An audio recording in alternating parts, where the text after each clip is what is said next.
welcome back. Today I'm going to be reading Harry Potter and the Sorcerer's Stone, Chapter 2. So, enjoy. Chapter 2, The Vanishing Glass. Nearly 10 years had passed since the Dursleys had woken up to find their nephew in the front step. But Privet Drive had hardly changed at all. The sun rose on the same tidy front gardens and lit up the brass number 4 on the Dursleys' front door. It crept into the living room, which was almost exactly the same as it had been on the night when Mr. Dursley had seen that fateful news report about the owls. Only the photographs on the mantelpiece really showed how much time had passed. 10 years ago, there had been lots of pictures of what looked like a large pink beach ball wearing different colored bobble hats. But Dudley Dursley was no longer a baby. And now, the photograph showed a large blond boy riding his first bicycle on a roundabout at the fair, playing on a computer game with his father, being hugged and kissed by his mother. The room held no sign at all that another boy lived in the house, too. Yet Harry Potter was still there. Asleep at the moment, but not for long. His Aunt Petunia was awake, and it was her shrill voice which made up the first noise of the day. Up! Get up! Now! Harry woke with a start. His aunt rapped on the door again. Up! She screeched. Harry heard her walking towards the kitchen, and then the sound of the frying pan being put on the cooker. He rolled onto his back and tried to remember the dream he had been having. It had been a good one. There had been a flying motorbike in it. He had a funny feeling he'd had the same dream before. His aunt was back outside the door. Are you up yet? She demanded. Nearly, said Harry. Well, get a move on. I want to look after the bacon. And don't you dare let it burn. I want everything perfect on Duddy's birthday. Harry groaned. What did you say? His aunt snapped through the door. Nothing. Dudley's birthday. How could he have forgotten? Harry slowly got out of bed and started looking for his socks. He found a pair under his bed, and after pulling a spider off of one of them, put them on.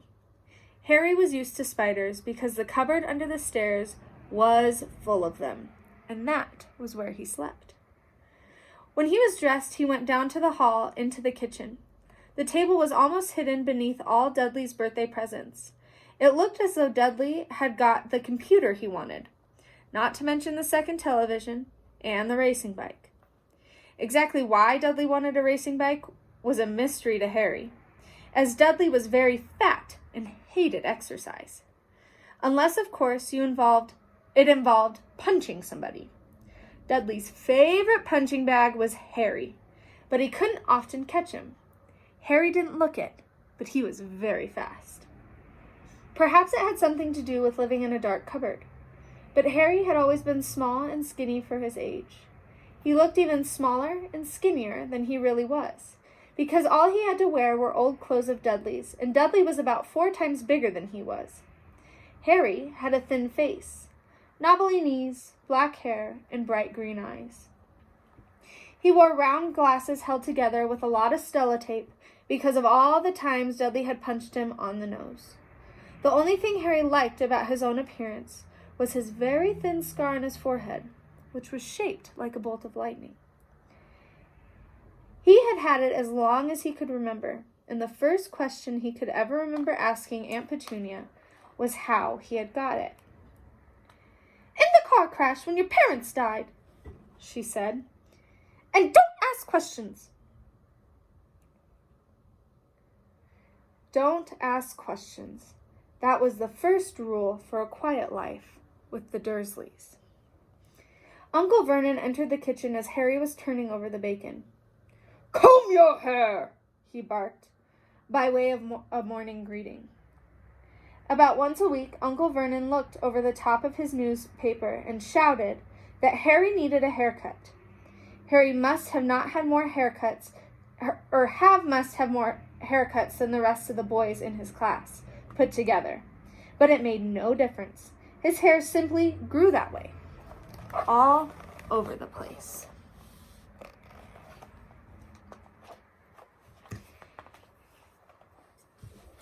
Harry was frying eggs by the time Dudley arrived in the kitchen with his mother.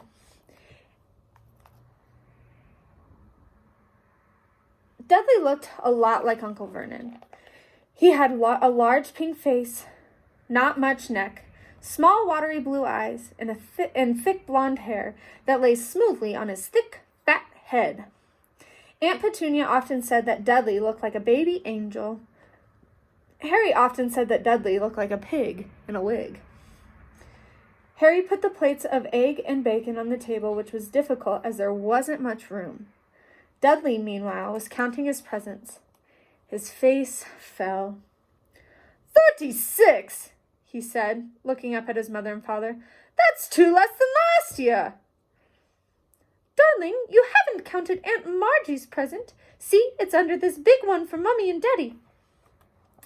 All right, 37 then, said Dudley, going red in the face.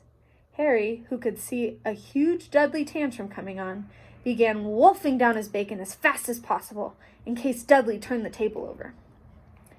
Aunt Petunia obviously scented danger too, because she said quickly, And we'll buy you another 2 presents while we're out today. How's that, Pumpkin? 2 more presents, is that all right? Dudley thought for a moment. It looked like hard work. Finally, he said slowly, So I'll have 39, sweetums, said Aunt Petunia. Oh. Dudley sat down heavily and grabbed the nearest parcel. All right, then. Uncle Vernon chuckled. Little Tyke wants his money's worth, just like his father. Attaboy, Dudley. He ruffled Dudley's hair. At that moment, the telephone rang and Aunt Petunia went to answer it while Harry and Uncle Vernon watched Dudley unwrap the racing bike, a cine camera, a remote-control airplane, 16 new computer games, and a video recorder. He was ripping the paper off a gold wristwatch when Aunt Petunia came back from the telephone, looking both angry and worried. Bad news, Vernon, she said. Mrs. Figg's broken her leg. She can't take him. She jerked her head in Harry's direction. Dudley's mouth fell open in horror, but Harry's heart gave a leap. Every year on Dudley's birthday, his parents took him and a friend out for the day to adventure parks, hamburger bars, or the cinema. Every year, Harry was left behind with Mrs. Figg, a mad old lady who lived 2 streets away.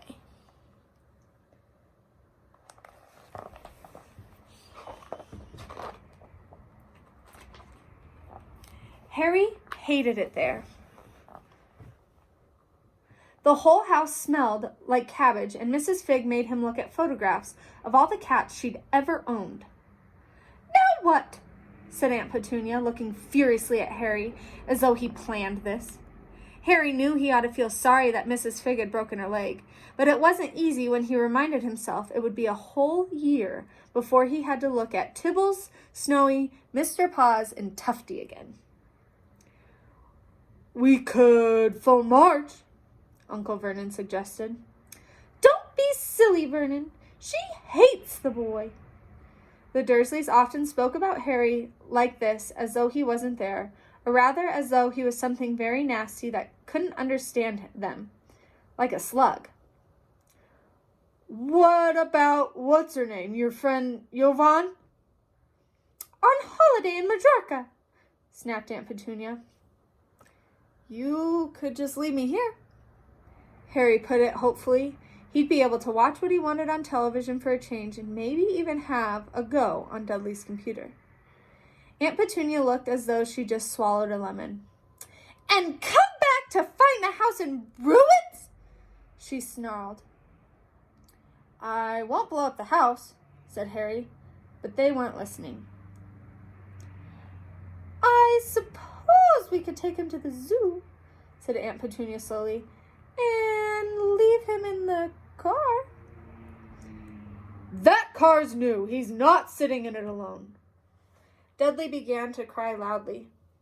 In fact, he wasn't really crying. It had been years since he had really cried, but he knew that if he screwed up his face and wailed, his mother would give him anything he wanted.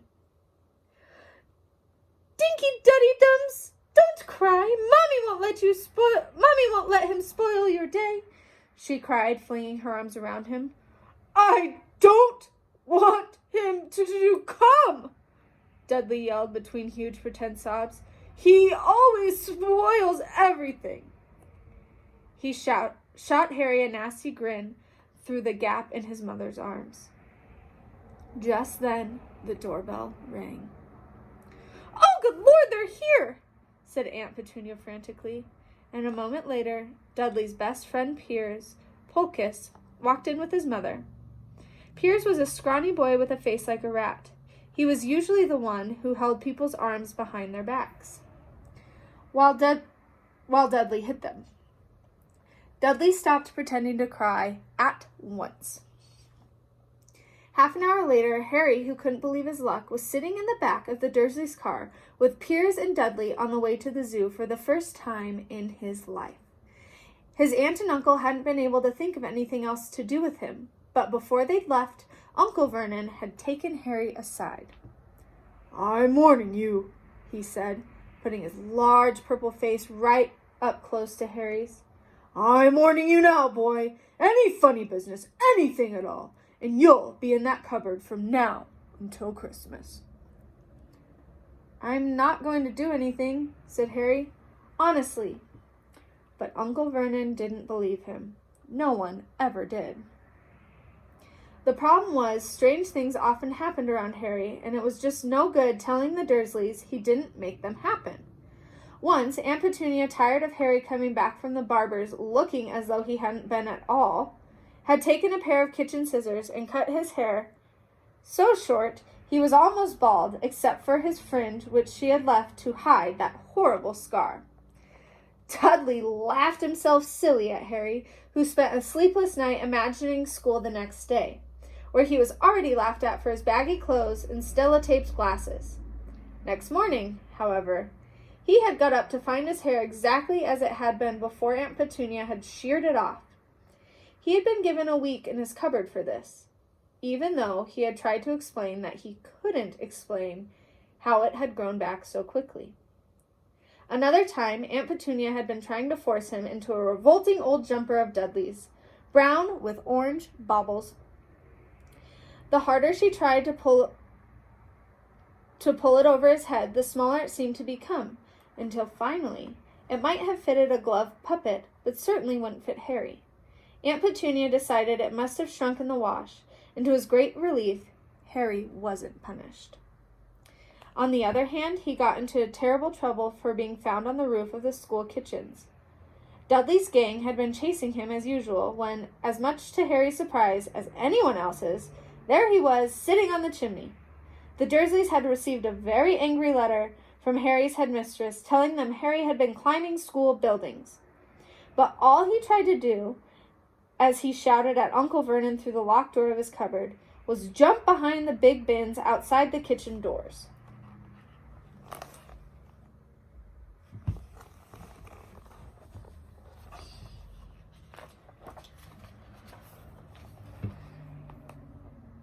Harry supposed that the wind must have caught him in mid-jump.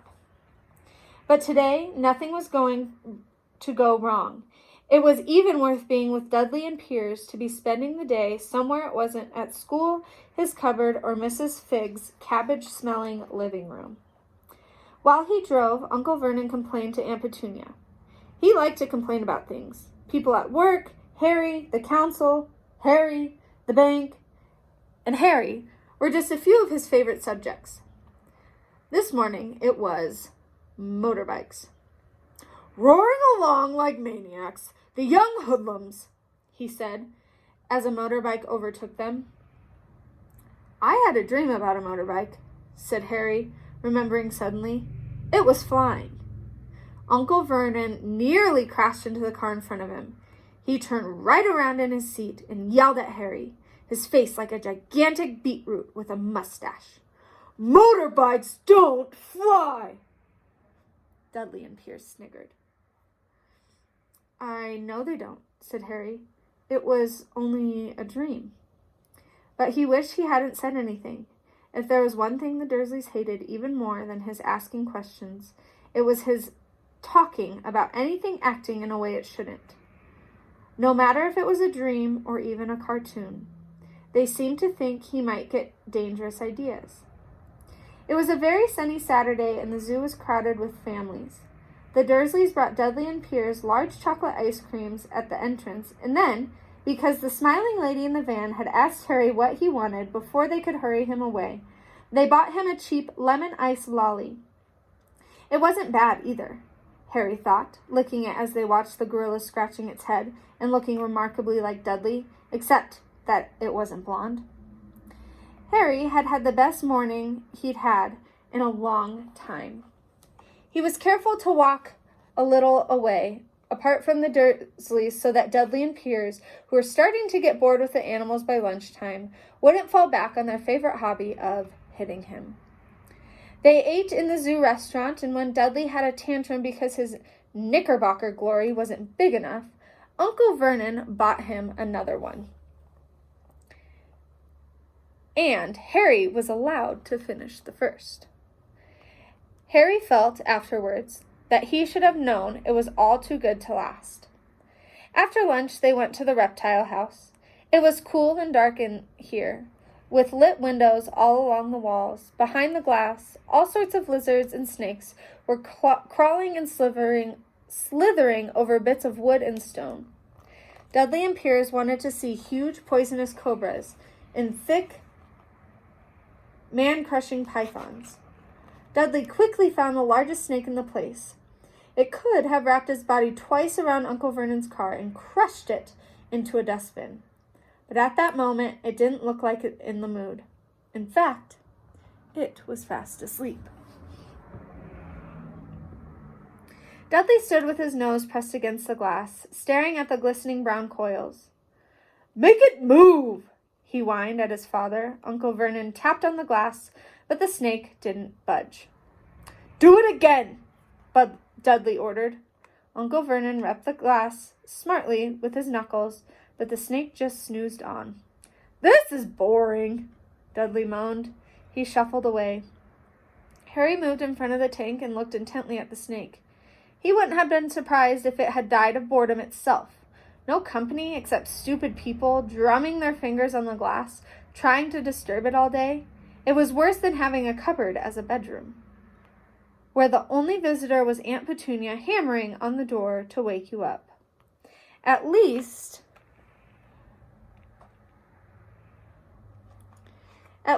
he got to visit the rest of the house. The snake suddenly opened its beady eyes. Slowly, very slowly, it raised its head until its eyes were on a level with Harry's. It winked. Harry stared. Then he looked quickly around to see if anyone was watching. They weren't. He looked back at the snake and winked too. The snake jerked its head towards Uncle Vernon and Dudley, then raised its eyebrows to the ceiling.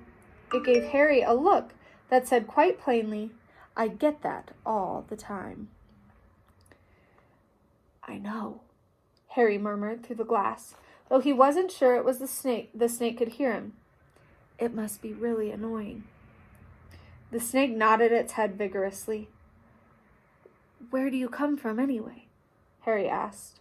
The snake jabbed its tail at the little sign next to the glass. Harry peered at it. "Boa constrictor, Brazil." "Was it nice there?" The boa constrictor jabbed its tail at the sign again, and Harry read on. "This specimen was bred in the zoo." "Oh, I see. So you've never been to Brazil." As the snake shook its head, a deafening shout behind Harry made both of them jump. "Dudley! Mr. Dursley, come and look at this snake! You won't believe what it's doing!" Dudley came waddling towards them as fast as he could. "Out of the way, you!" he said, punching Harry in the ribs. Caught by surprise, Harry fell hard on the concrete floor. What came next happened so fast, no one saw how it happened. 1 second, Piers and Dudley were leaning right up close to the glass. The next, they had leapt with howls of horror. Harry sat up and gasped. The glass front of the boa constrictor's tank had vanished.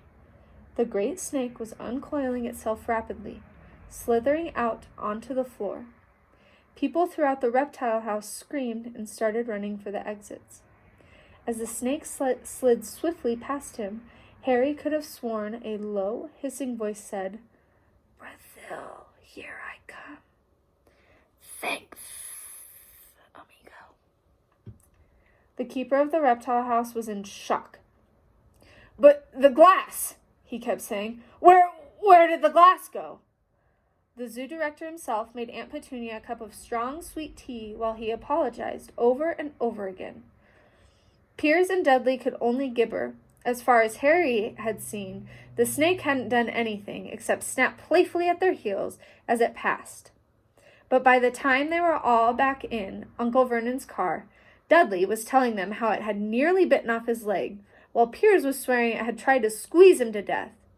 But worst of all, for Harry at least, was Piers calming down enough to say, "Harry, were you talking to it? Weren't you, Harry?" Oops. Gosh, picture.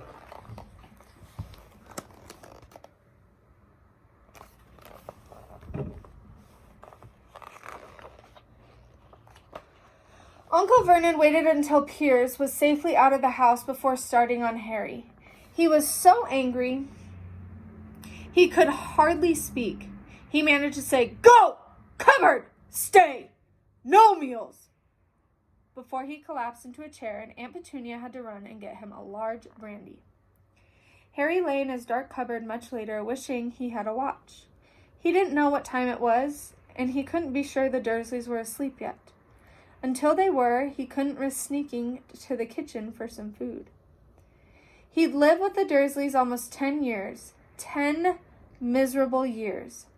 As long as he could remember, ever since he had been a baby, and his parents had died in that car crash. He couldn't remember being in the car when his parents had died. Sometimes when he strained his memory during long hours in his cupboard, he came up with a strange vision, a blinding flash of green light and a burning pain on his forehead. This, he supposed, was the crash, though he couldn't imagine where all the green light came from. He couldn't remember his parents at all. His aunt and uncle never spoke about them, and of course he was forbidden to ask questions. There were no photographs of them in the house. When he had been younger, Harry had dreamed and dreamed of some unknown relation coming to take him away, but it had never happened. The Dursleys were his only family. Yet sometimes he thought, or maybe hoped, that strangers on the street seemed to know him. Very strange strangers they were, too. A tiny man in a violet top hat had bowed to him once while out shopping with Aunt Petunia and Dudley. After asking Harry furiously if he knew the man, Aunt Petunia had rushed them out of the shop without buying anything. A wild-looking old woman dressed in all green had waved merrily at him once on a bus. A bald man in a very long purple coat had actually shaken his hand in the street the other day and then walked away without a word. The weirdest thing about all these people was the way they seemed to vanish the second Harry tried to get a closer look. At school, Harry had no one. Everyone knew that Dudley's gang hated that old Harry Potter in his baggy old clothes and broken glasses, and nobody liked to disagree with Dudley's gang.